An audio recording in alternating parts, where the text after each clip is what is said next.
C'est Karim Benbrahim pour le groupe socialiste et apparenté pour 2 minutes 30.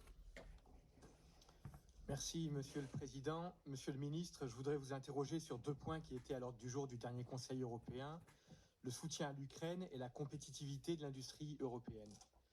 Depuis maintenant plus de 10 ans et l'annexion illégale de la Crimée, l'Ukraine fait face à une agression lancée par le régime de Vladimir Poutine.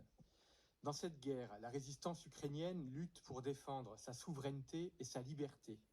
Mais l'agression de Poutine est aussi une attaque dirigée contre les valeurs fondamentales des démocraties européennes. La lutte du peuple ukrainien doit donc aussi être la nôtre.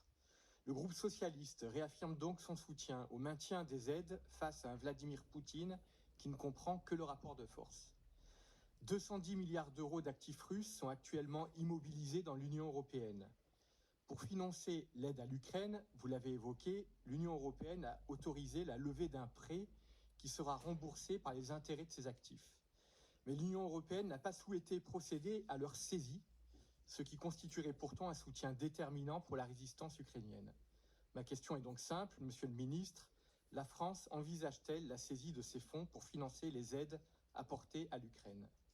Par ailleurs, les sanctions mises en place par l'Union européenne qui ciblent les importations de produits russes trouvent un effet limité par le contournement organisé via certaines entreprises tiers. Face à cette situation, quelles évolutions envisagez-vous pour renforcer l'effectivité des sanctions contre la Russie? Concernant le second point sur lequel je souhaite vous interroger, la compétitivité des entreprises européennes, ce sujet a été insuffisamment abordé lors du dernier Conseil européen. Or, de nombreuses industries françaises, notamment dans les secteurs clés de la transition énergétique, sont en difficulté du fait d'une concurrence déloyale, notamment chinoise. Dans mon département de la Loire-Atlantique, je pourrais malheureusement prendre plusieurs exemples.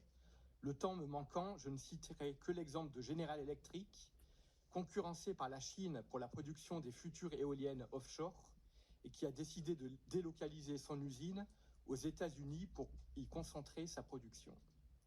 Monsieur le ministre, nous faisons face à des enjeux multiples, celui de la lutte contre le dérèglement climatique, de la protection de notre souveraineté et du maintien de nos emplois. Il y a une urgence à agir pour maintenir nos emplois, nos compétences et notre outil industriel. Partagez-vous le besoin d'une Europe plus protectionniste? Je vous remercie.